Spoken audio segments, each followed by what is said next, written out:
李欢，你别以为朕宠着你，你就可以恃宠而骄。你竟然跟九诏给了索额图一道假圣旨！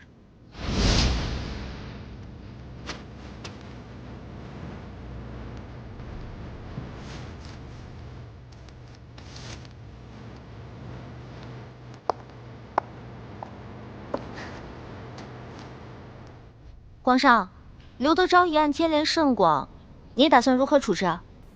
所有贪赃枉法、侵吞朝廷赈灾银两的官员，朕一个都不会放过。别的人暂且不宜动，就先拿这个刘德昭开刀吧。先杀一儆百，这样好让那些地方官看一看，看他们以后还敢尸位素餐、欺压百姓不？这个刘德昭不仅贪赃枉法、侵吞朝廷的赈灾银两，他还暗杀朝廷官员，谋害后妃，其九族共计672人，都当斩。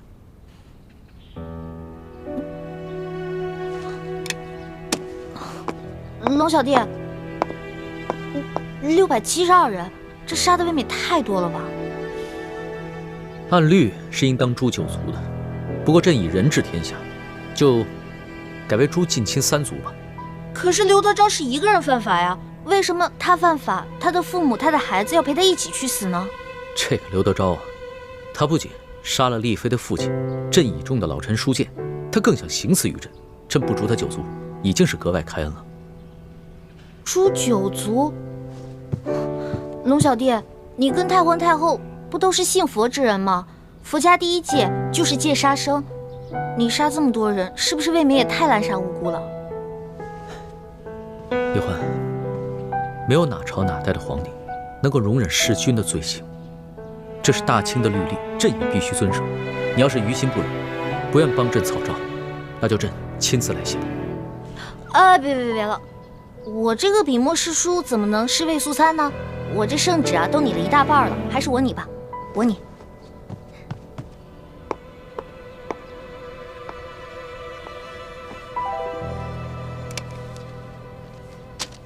索额图，奴才在。山西巡抚刘德昭一案办得怎么样了？回皇上的话，刘德昭贪赃枉法，罪行累累。他不但私自侵吞朝廷的赈灾粮款，还圈地占地，危害一方。刺杀山西总兵舒建，甚至行刺皇上，实乃罪大恶极，罪证确凿。刑部已经把他和同伙33人押往菜市口问斩了。那他的族人呢？刘氏一族，褫夺功名，贬为庶民，流3000里。这怎么处置的如此之轻啊？是，皇上，这刘德昭犯的可是滔天大罪，本应诛九族的呀。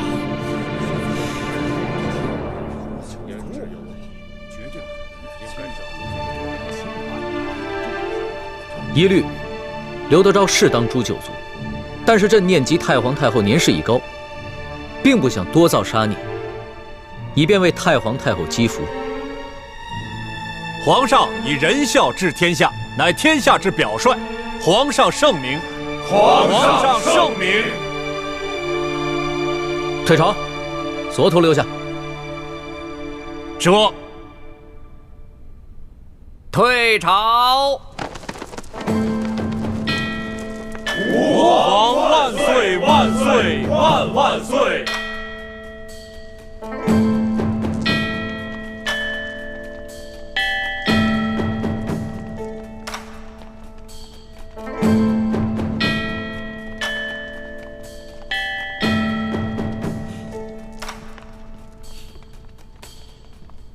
索额图，奴才在。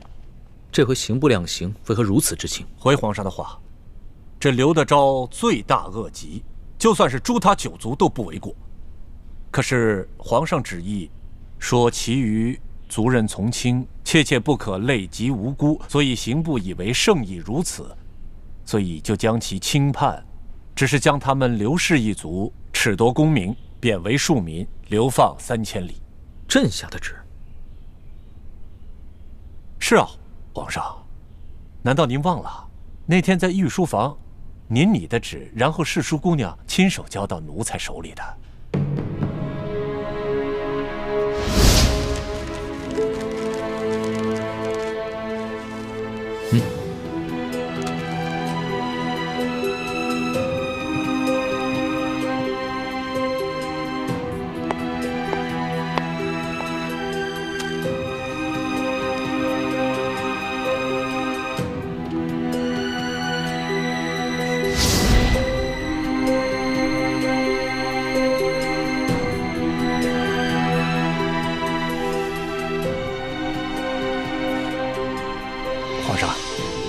您的意思是要将刘德昭一案发回重审吗？不必了，刘德昭和他的同党都已经砍头了，这事儿就这么盖棺定论了。你先过案吧。这。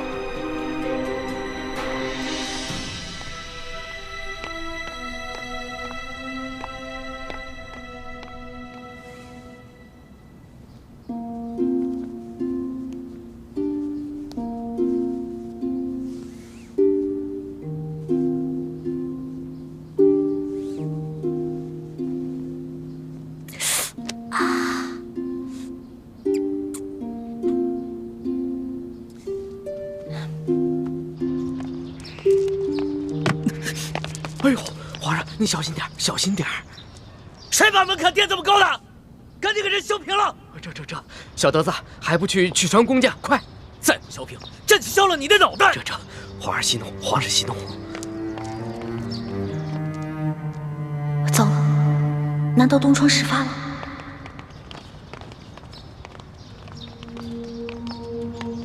你在外面等着，别让任何人靠近。这。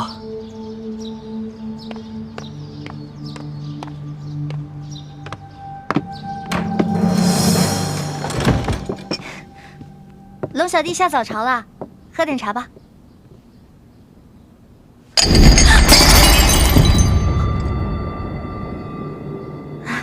一大早发这么大火啊！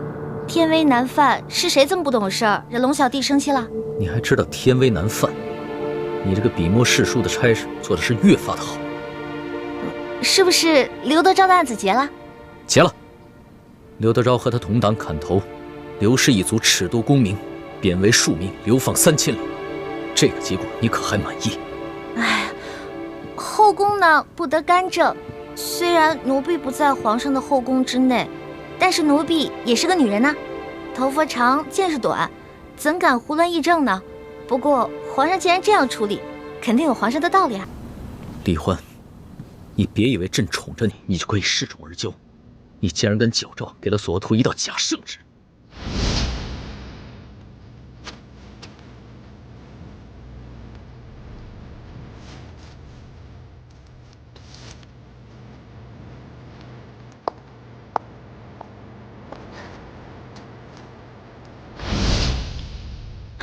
我就知道奴婢这点江湖小把戏肯定瞒不了英明的皇上了。是不是索额图跟刑部的人发现那道圣旨是假的，要杀刘德昭全族啊？要是发现了，你还能在这儿？早就进天牢了。那也就是说，刘氏一族老少全都安然无恙了？李欢，你是真傻还是假聪明？你知不知道，矫诏也是欺君大罪，是要诛九族的。这件事情要是让文武百官、太皇太后、后宫的嫔妃，甚至任何一个宫里的人知道，你就算有100颗脑袋也不够砍的。奴婢矫诏的确不对，可是皇上滥杀无辜、大开杀戒，难道就是对的吗？到了这个时候，你还不知悔改，反过来指责朕滥杀无辜，你是不是以为朕真的不敢诛你九族？奴婢根本没错，错的是皇上。反正奴婢的族人早已流散四方，根本找不到我。奴婢一人做事一人当，如果皇上真的气不过的话，那就砍了奴婢的脑袋吧。奴婢绝不皱一下眉头，用奴婢的1颗人头换600多颗人头，值了。好，真英雄啊！那朕今天就拿你这颗脑袋去换刘氏600多颗人头。来人，传索额图。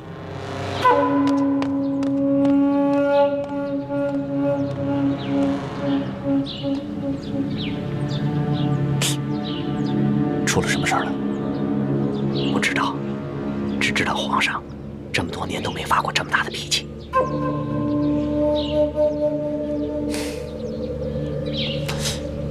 是不是因为世淑姑娘？除了她，谁还有这么大的胆子？是索额图到了吗？还不快给人滚进来！这。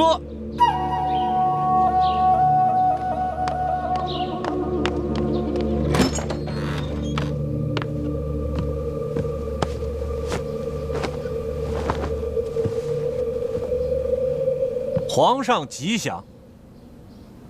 索额图，把李易欢推出午门斩了。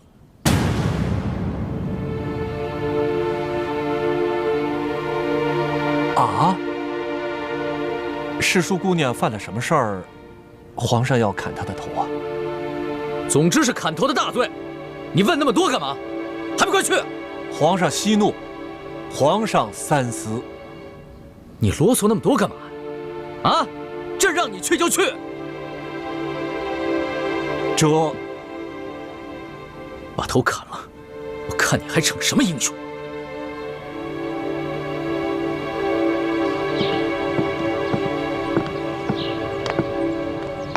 走吧，世淑姑娘。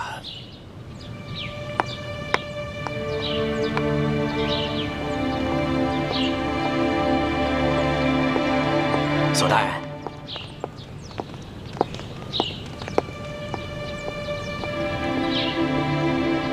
皇上真的要出斩世淑姑娘？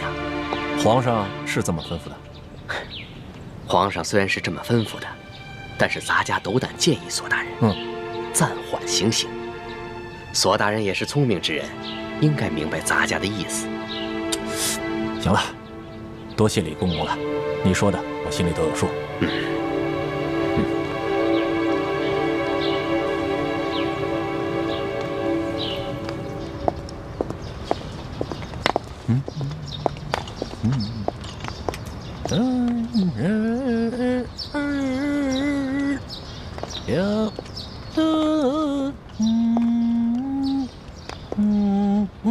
索大人，索大人，你为什么不问皇上为什么大发雷霆，要砍我头啊？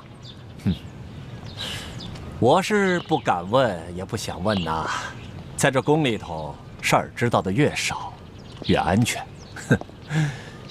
皇上不会真砍我头吧？哎，姑娘啊，这次山西之行，我心里看得很清楚。皇上心里对姑娘那是非常看重，姑娘啊，可不比其他人呐。如果今天我真的犯糊涂，砍了你的头，那接下来皇上就该来砍我的脑袋了。那姑娘放心，咱们呢就这样慢慢的溜达，说不定我们还没有溜达到午门，皇上就派人下旨要来赦免你了。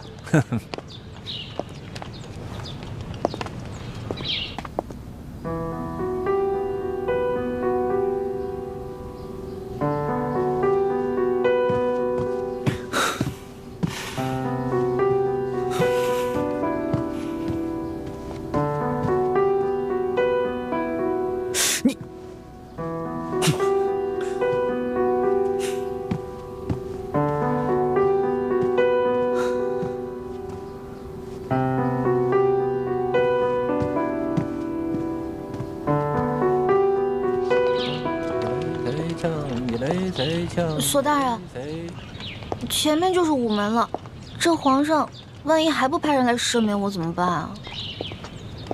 那我可就只能执行圣旨了。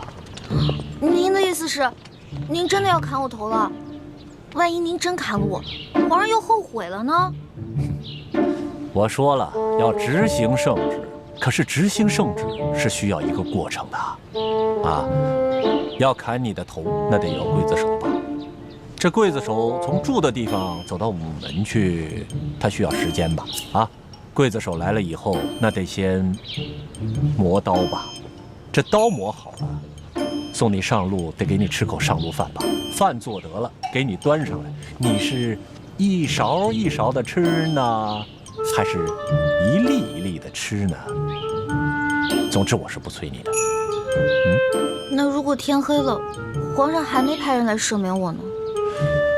哎，这天黑了，皇上还没有派人来赦免你，但是他也没派人来催问，那咱们就还有办法可想啊。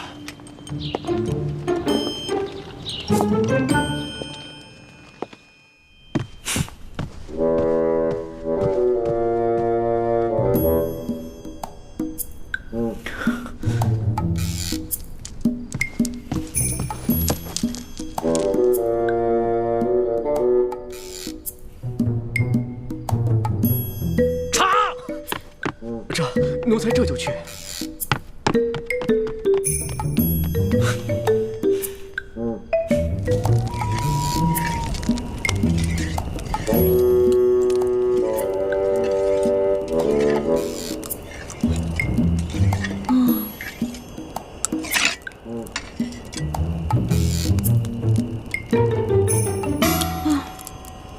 这刀都磨了一下午了，会不会磨断了呀？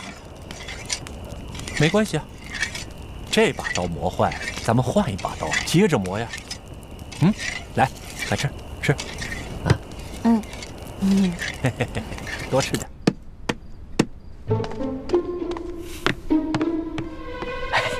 皇上，你消消气儿啊，喝杯茶消消气儿。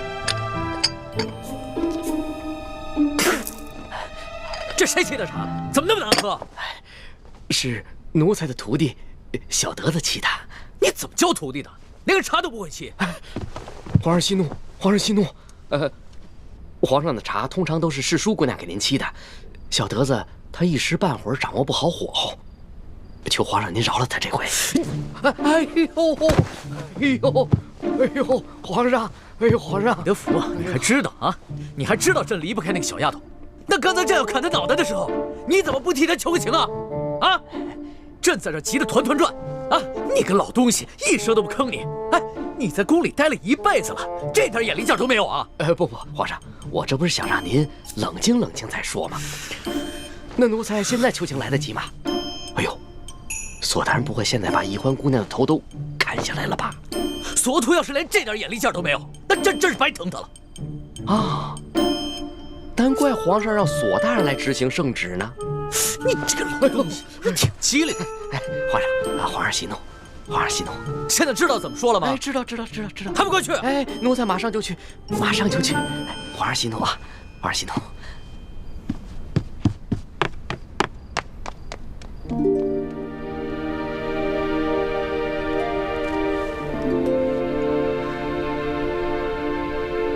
长进倒是不少，这面的针脚好多了。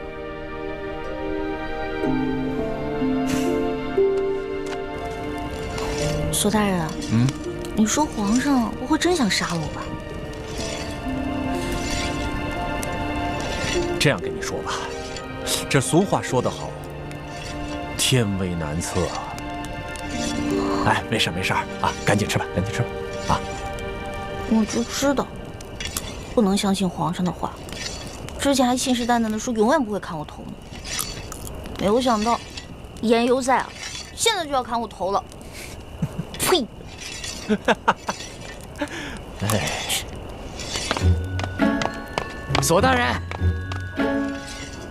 喏，说着人来了。索大人，哎，李公公啊，皇上有旨，把李易欢带回永乐斋。哦，这样啊，好，那奴才遵旨。李公公，皇上不生我气了？那还用说，本来皇上是龙颜大怒，是我拼了性命不要，在皇上面前苦苦求情啊，皇上才让我把你送回去。姑娘，你再回去以后，可不能再忤逆龙鳞了。姑娘是聪明人，应该知道怎么做。谢谢李公公。哎，那行了，那咱们就走着。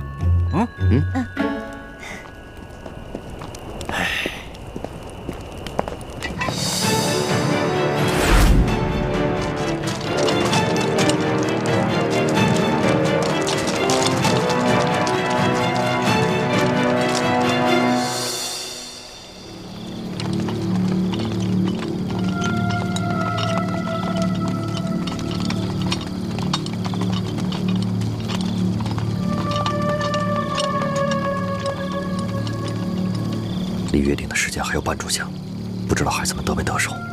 晋王放心，这些孩子都是咱们精心调教出来的一流高手，不会出什么差错的。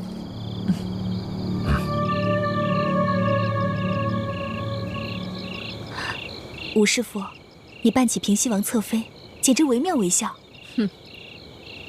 这世上除了缺胳膊少腿的残疾，就没有你武师傅扮演不了的人。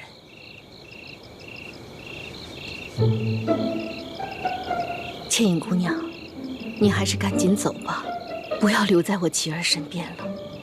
若是被人发觉了，不仅会连累了我琪儿，还会伤害了姑娘的性命。不仅这扮相像，连声音和神态也一模一样。那我呢？我这石副将就不惟妙惟肖了？你呀，怕是连石秋红本人都分不出真假。太子不像易欢那丫头，每项技能都学得很到家。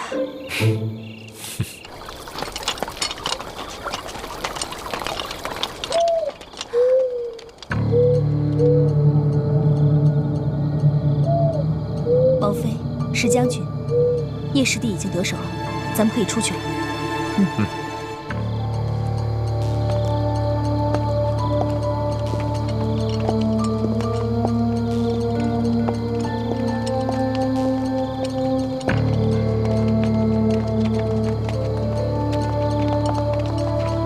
侧王妃石将军好。继续巡视。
你们进去取货吧，我和倩影守在这儿。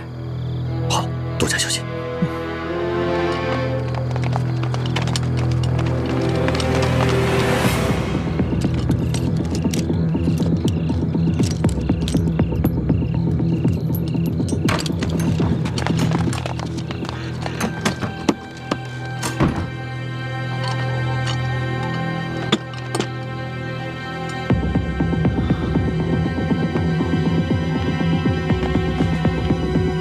有机关，大家注意安全。好。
有埋伏，我们中计了！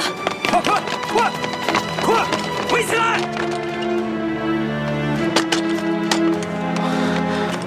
爹，王府里好像有什么动静，不会是大师傅把太子遇到什么麻烦了吧？快撤！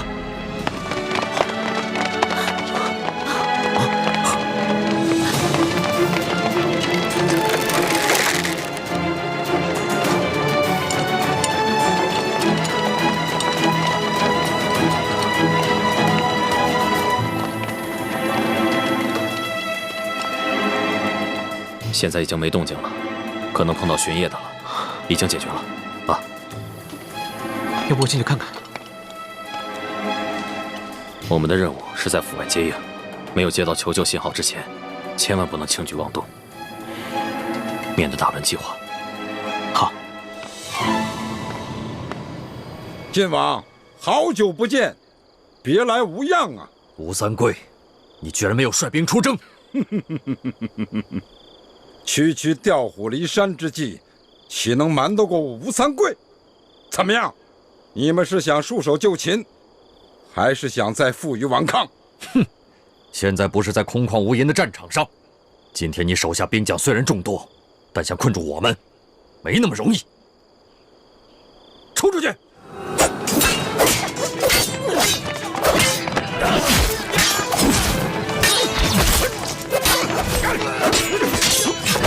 放箭！只许射腿脚，本王要抓活的。是。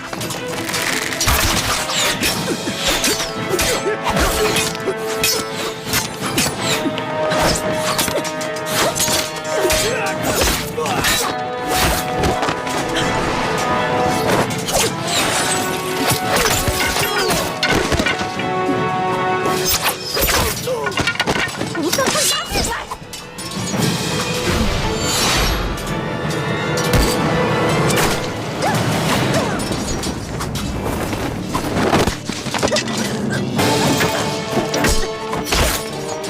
活捉他们，每人赏银千两。是。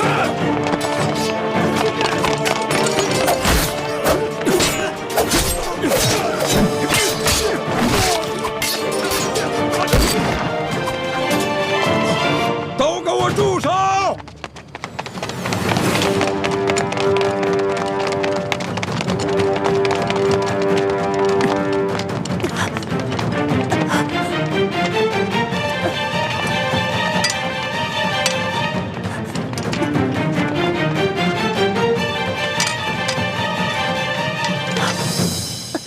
李定国、陈胜男，你们的武功就算再高，能敌得过本王的火枪队吗？吴三桂，今天算你赢了。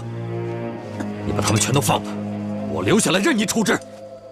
我乃堂堂大明晋王，你把我押解送京，交给康熙那个小皇帝，那可是一件天大的功劳，而且还可打消朝廷对你拥兵西南、伺机反叛的嫌疑。那本王要是不同意呢？那大不了，我们就拼个鱼死网破。我临死之前，一剑削去自己的面皮，那我这颗人头可就不值钱了。就算你把我交给康熙，康熙也不会相信的。李定国，我才不会上你当呢。这前明晋王，哪有前明最后一个太子值钱呢？你若肯把你这个假儿子留给我，我或许还会考虑是否放了你。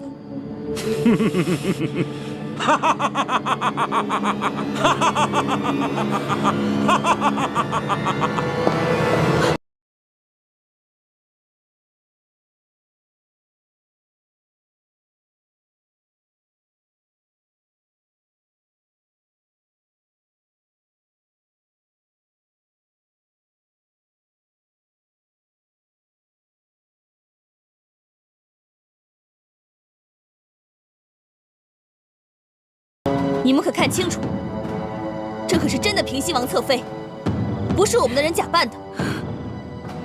爱妃，王爷，救我！李定国，你这个猪狗不如的东西，你竟敢挟持本王爱妃！你们若敢动秦氏一根毫毛，尔等一个也休想活着离开这平西王府。吴三桂，17年前，我李定国亲手射杀了我的爱妻，更亲手射了我刚出生的女儿一箭。我犯下了人伦大罪，天下人人都可啐我李定国的脸，都可以骂我李定国一声猪狗不如，唯独你吴三桂没有这个资格，因为你引狼入室，屠戮同胞，你是我大明王朝的千古罪人。李定国，我不与你逞口舌之力，你快快放了我爱妃！吴三桂，你有种也学我李定国猪狗不如，今天你也一箭射杀你的女人，这样我们这些大明遗臣就被斩草除根了。你以为我不敢？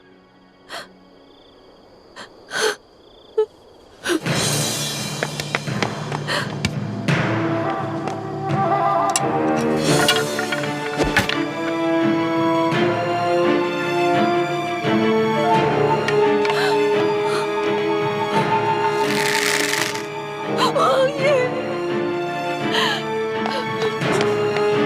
住手！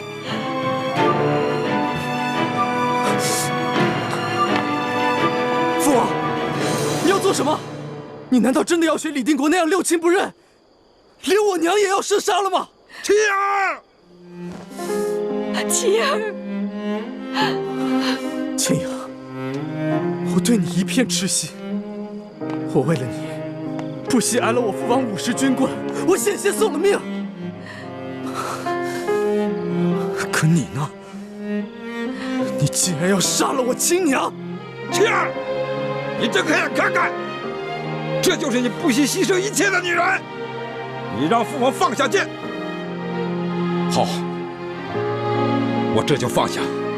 但你必须过来，拿起枪，当着本王的面一枪杀了这个无情无义的女人！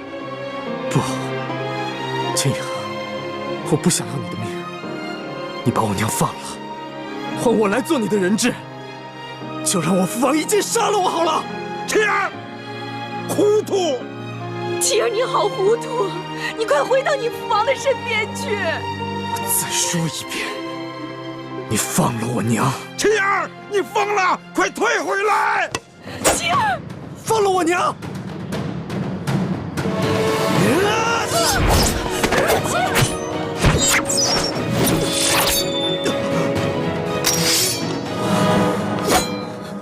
吴应钦，放了我女儿！放了我娘！爹，娘，女儿有一事相瞒。我和应钦一见钟情，虽然彼此有缘无分，但却在心中默许了终身。我不得已劫持你娘，我愿拿我的命来赔你。不，千英，你犯糊涂啊！千英，我不要你的命，我只要你放了我娘，我也把你放了，我们一命换一命。晴儿，我爹不可能放了你娘，否则我们所有人都活不了。爹，娘，女儿不孝，先走一步。不，晴儿，晴儿，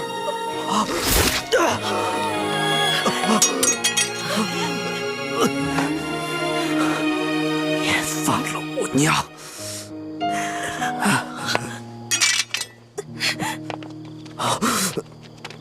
吴三桂，你快放了我们，不然我就和你的儿子同归于尽！王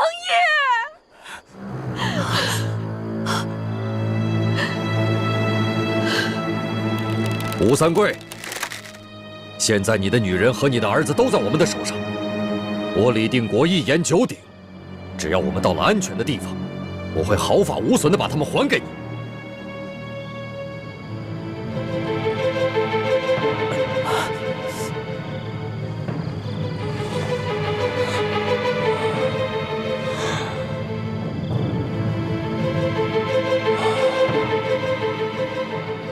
让他们走。王爷，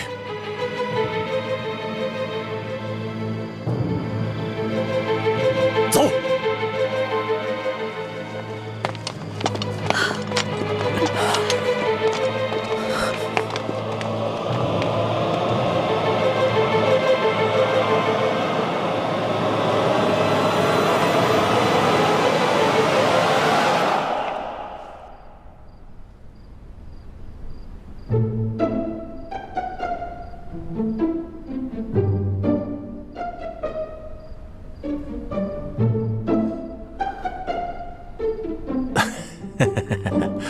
皇上，世淑姑娘这一路上都悔恨不已啊，她恨不能要以死谢罪。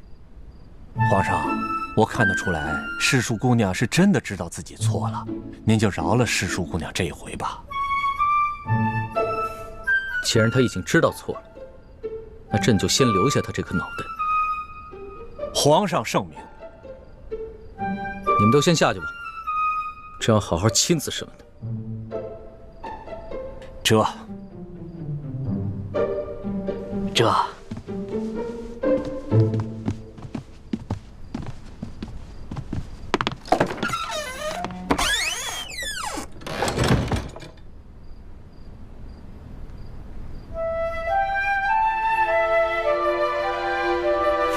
起来吧。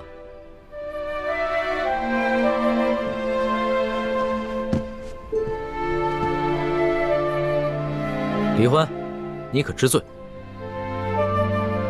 奴婢知罪。奴婢擅自矫诏，犯下了滔天大罪。可是那日在御花园，皇上以龙三的身份，跟奴婢一结金兰，还对着月亮发过誓。皇上跟奴婢相差1岁，同月同日不同年生，但愿将来要同年同月同日死。如果今天皇上砍了奴婢的脑袋，难道皇上要陪着奴婢一起去吗？你还敢提那档子事儿？你就是因为这个才无法无天的吧？可是你别忘了，那日在刑场，你可说过要跟朕断绝结拜情谊的。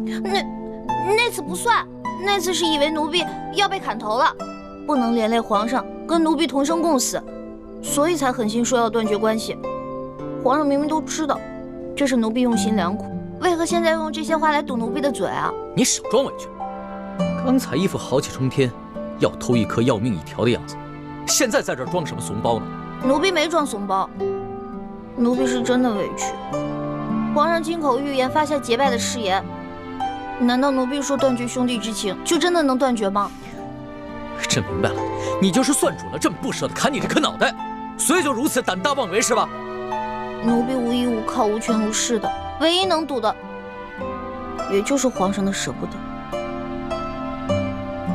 难道奴婢错了吗？皇上真的能舍得吗？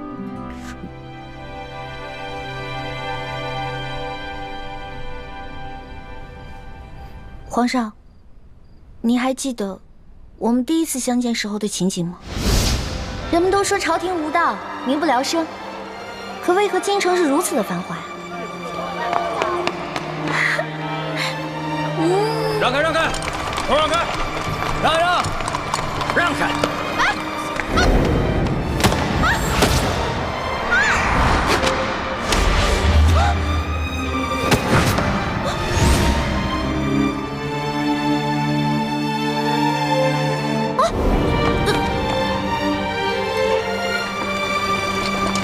他们犯了什么罪啊？那车上还有婴儿呢，也要被砍头。他们可是前明的余孽，口口声声要光复大明，这都是特等的大罪，是要诛九族的。当今皇上这么残暴，诛九族，怪不得这些人要光复大明。哎，你们说那暴君是不是长得青面獠牙，极其恐怖啊？那个时候，奴婢万万没有想到，那个老成大器的少年，就是当今的皇上。可那个时候的皇上对鳌拜动不动就诛人九族的暴行亦是十分不满，可为何如今皇上也要动不动就诛人九族呢？你怎么能拿朕跟鳌拜比呢？鳌拜杀的那些犯人有多冤枉？刘德昭难道也冤枉吗？杀刘德昭不冤，可是刘氏一族也有毫不知情的老人跟妇人，还有正在吃奶的婴儿啊，他们何罪之有？皇上，奴婢并非恃宠而骄，也没有干政的野心，奴婢只是不想看着皇上的刑罚变得如此严苛。如果说奴婢矫诏冒犯了龙威，那当时在山西呢，皇上冒险抢劫官银官粮的时候，难道也是有意挑衅皇权吗？皇上还不是出于一点点人心，怕更多的无辜老百姓饿死吗？你少在这花言巧语。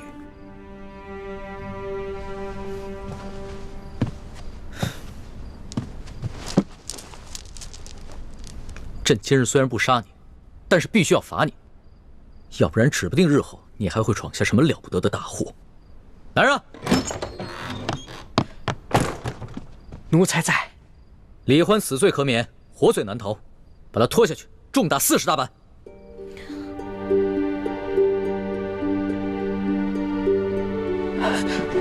皇上，世淑姑娘好不容易才九死一生逃了回来，她的脚伤刚刚好。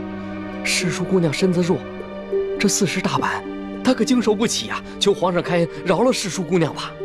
老东西，这会儿你知道求情了？你会错圣意了，还不快去！这……慢着！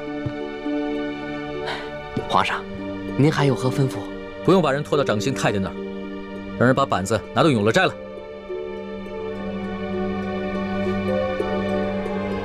这……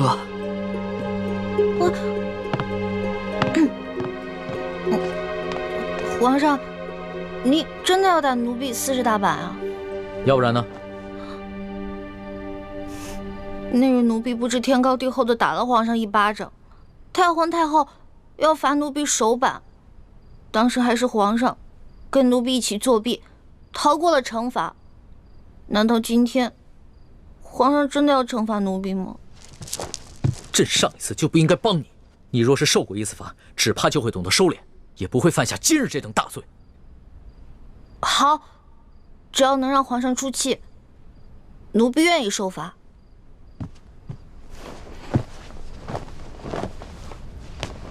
奴婢谢皇上隆恩。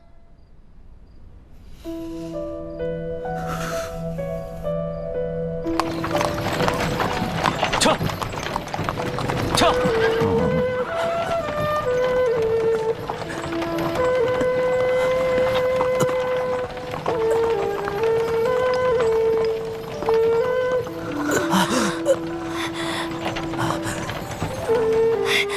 爹，你有没有止血止痛的药啊？止血止痛的药，爹是有的，可是不能给这个小奸贼用。爹，可是他是为了女儿才受的伤啊！那是他活该。癞蛤蟆想吃天鹅肉，跟他爹一样色迷心窍。娘，你……相公，晋王答应吴三桂，要保证他们母子平安的。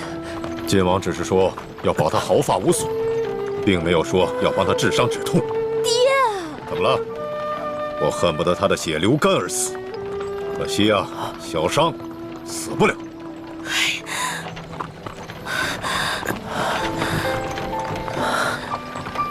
千阳，我没事儿，我也不疼，你别担心。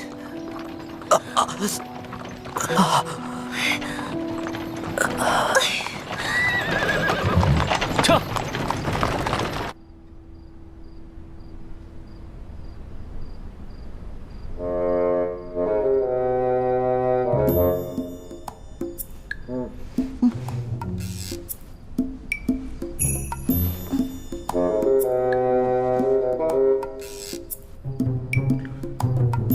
皇上，要打您赶紧打吧，我这跪的腿也疼了，腰也酸了，连脖子都僵了。这老东西拿个板菜拿这么久。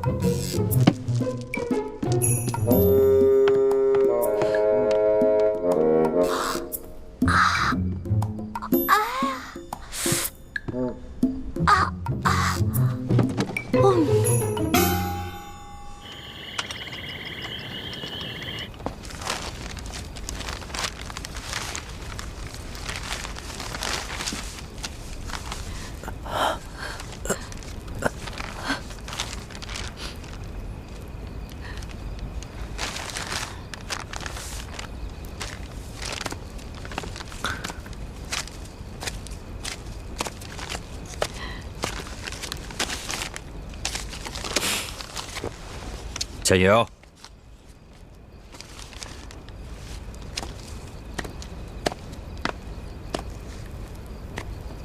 人家平西王府的侧妃和二公子，平时山珍海味都吃得厌了，咱们这些带腥骚气的野味儿，人家怎么能看得上眼呢？大师傅，他们母子和吴三桂不同，况且他们还救了我们的命。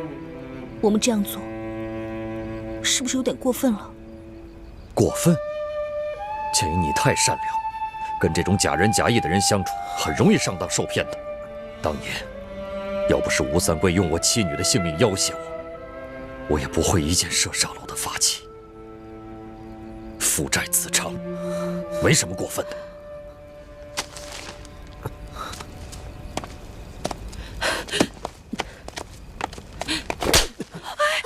吴师傅，你这是干什么？倩影，你难道忘了吗？你吴师傅全家老小是怎么死的？是吴三桂认贼作父，引清军入关，他们全死在清军手里。现在我打他儿子几下，难道过分吗？儿子！师傅，师傅，求你们不要再打我儿子，要打就打我吧。我叶明章，向来不打女人，但是你儿子我就没办法了。谁让他是吴三桂的儿子？那好，你骂吴三桂一句是畜生，是禽兽，是大汉奸，我就不打你。骂呀，骂吴三桂！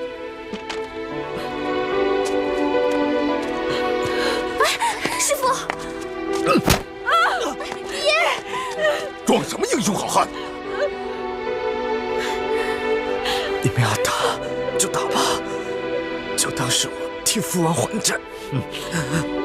还装深明大义，你就是这般乔模乔样的，把我女儿的心给骗了过来。你这狗杂种！爹，您忘了，女儿的脸还是吴应奇给治好的。他若是真骗了女儿的心，女儿也心甘情愿被他骗。你，相公，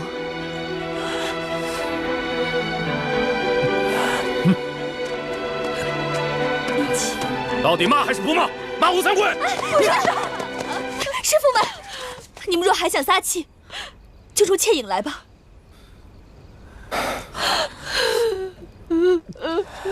四师傅、吴师傅，咱们辛苦了半夜，先吃点东西休息一会儿吧，保留一点体力。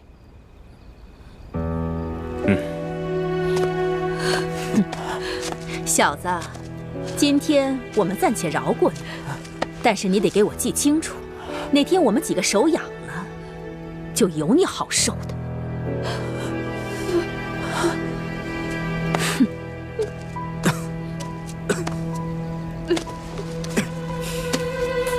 我们大家吃饭吧。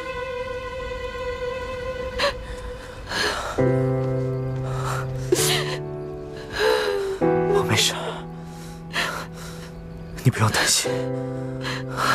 我也不饿，都是我娘。娘也不饿，你不用担心我。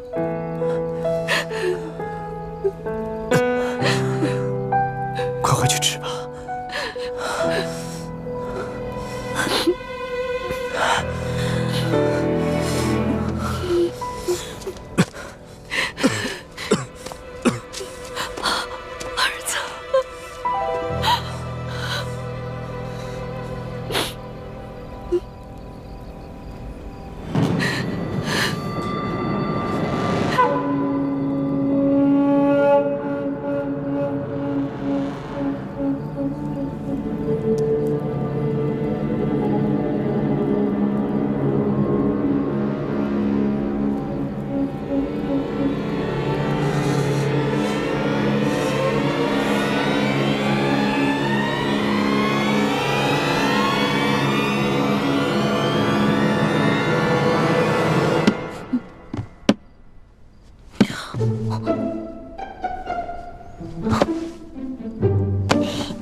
你们都下去吧，这要亲自罚。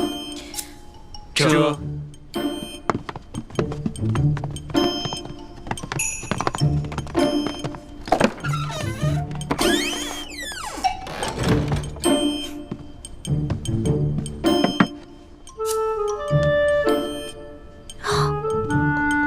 皇，您真的要打奴婢啊？不然呢？这次要是再不罚你的话，你都要上房揭瓦了。君无戏言，这是你自己说过的。过来，趴下。好吧，不就挨几下板子吗？打就打。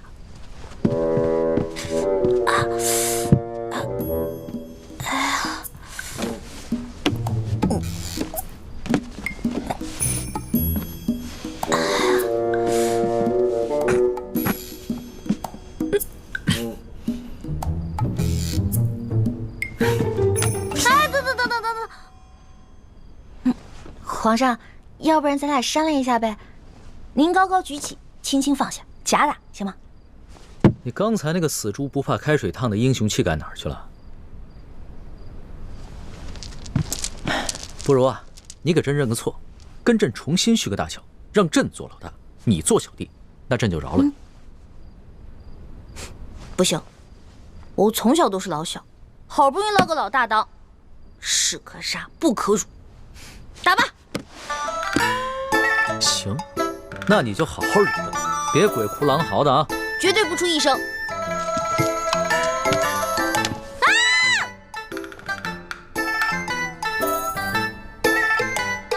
我真打了！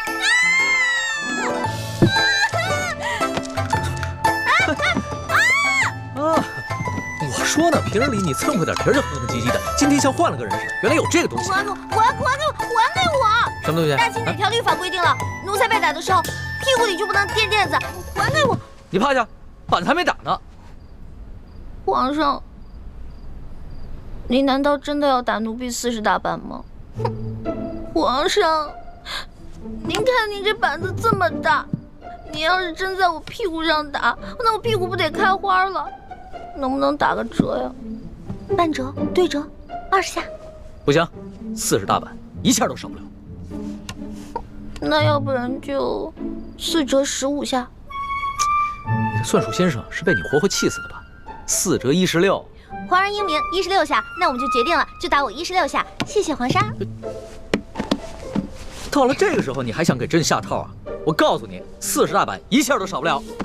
哎，等一下，又怎么了？您看是这样的，如果硬打我40大板都打在屁股上，我是个女孩啊，半个月都起不来，走路一瘸一拐的，多难看。要不然换个地方打。也是，真把你屁股打坏了，你这半个月下不了床，朕这也没人伺候。行，你先起来吧。谢皇上开恩。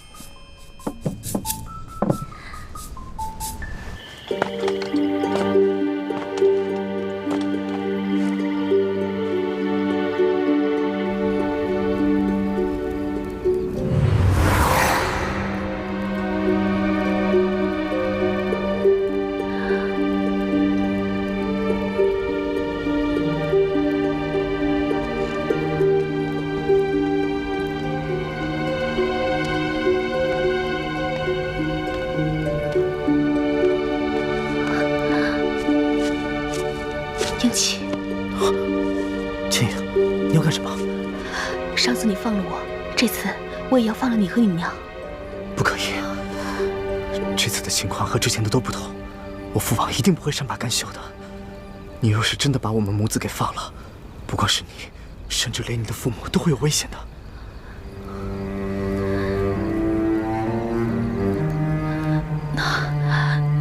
那我该怎么办啊？没事。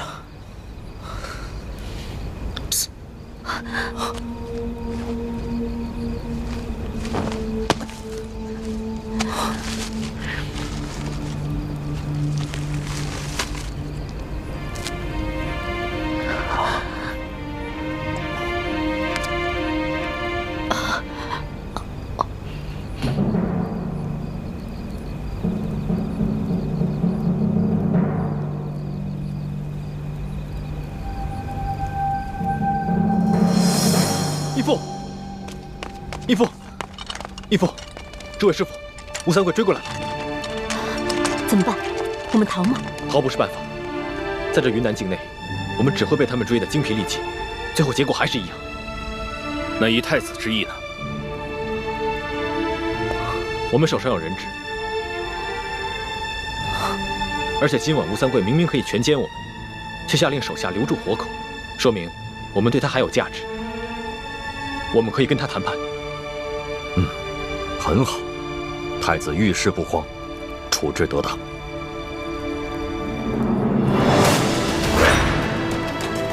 晋王，前明太子，你们已无路可逃，识时务者为俊杰，快出来投降吧！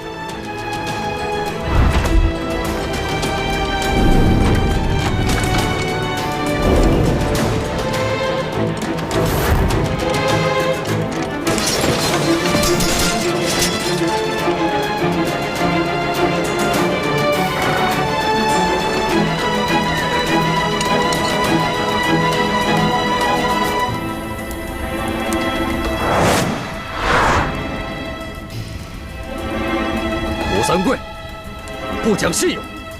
你若是敢强攻，我就杀了你的妃子和儿子！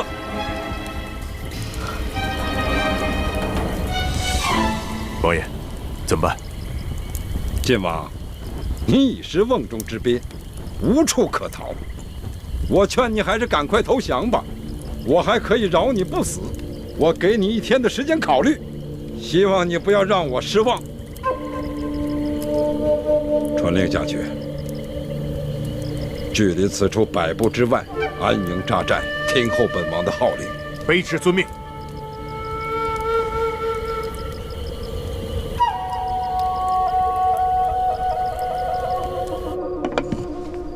这个屁股打不了，手总打得了吧？把手伸出来。皇上，你干嘛呀？又要打我呀？行了，别废话，把手伸出来。我不。右手要做事，左手，快！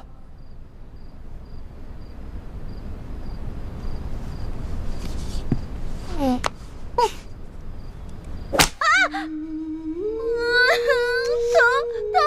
死我了！你可是真英雄啊，这声音都传到紫禁城外面去了。奴婢是假英雄，真怂包。如果皇上行的话，你试试，你不叫我就服你。这个时候你还敢跟朕顶嘴？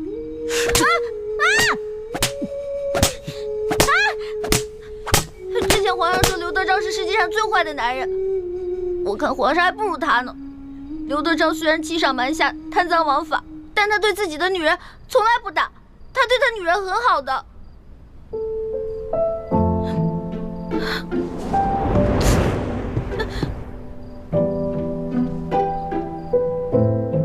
你又不是朕的女人，为什么这样护着你？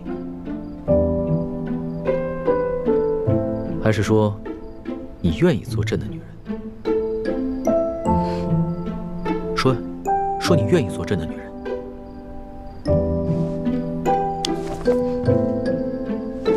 皇上还是继续打吧，奴婢绝对不出一声。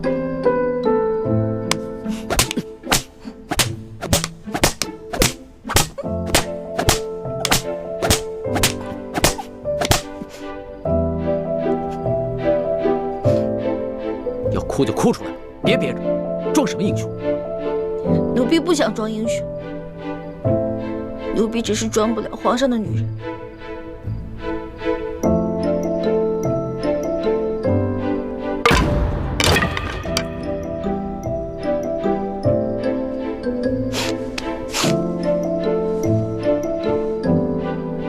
皇上，您这是不打了呀，还是改日再打呀？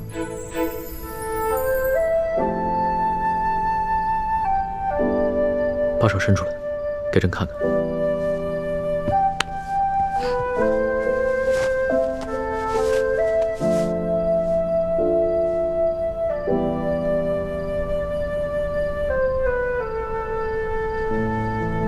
怎么这么娇气？才打了几下就变成这个样子。或者你试试，也疼。老大，不是朕想打你。朕如果这次不罚你的话，朕怕你将来越来越无法无天。真要做出什么事情，连朕都保不了你的时候，那朕就真的后悔都来不及了。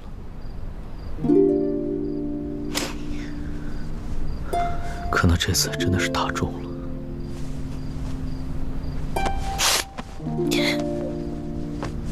都疼死了。好了，老大，别哭了，你哭起来的样子真是丑极了。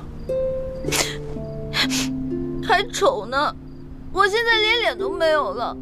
你把我手打成这么肿，我以后怎么见人啊？你赔我，你赔我！好了好了，打几下手也哭。这个世上，只有你一个人会把朕的龙袍当抹布。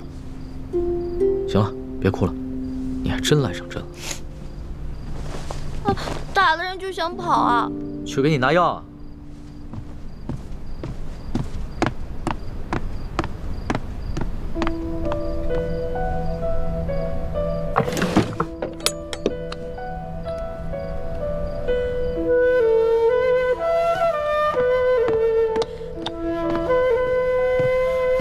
把手伸出来。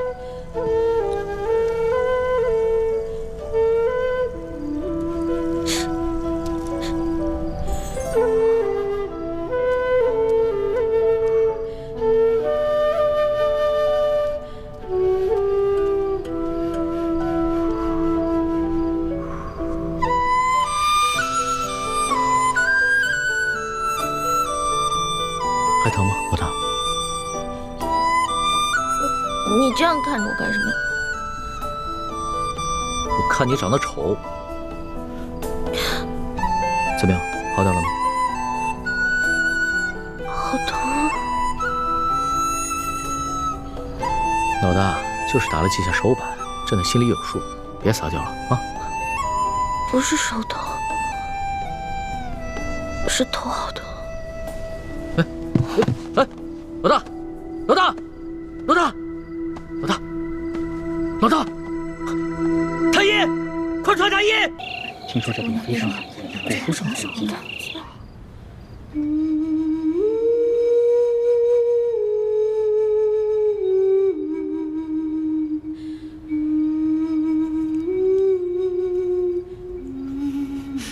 易欢怎么还醒不过来啊？是淑姑娘，这头疼的毛病，是从娘胎里带出来的顽疾，微臣无能啊！一群没用的东西！朕就问你，他这个病严不严重？朕要听实话。此病十分罕见，只有古医书上有记载。若是易欢姑娘能醒过来，便能逢凶化吉。听你这个意思，他还有醒不过来的可能。过了今晚，如果明天易欢姑娘还没醒，恐怕就怎么样？就再也醒不过来了。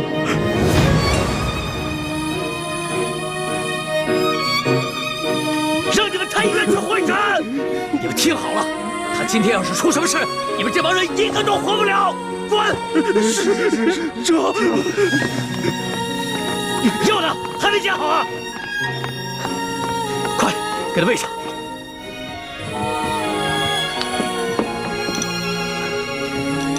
快，欢儿，朕以后再也不冲你发脾气了啊！哎呀，师叔姑娘根本就没办法吞药。喂，接着喂！哎呀！哎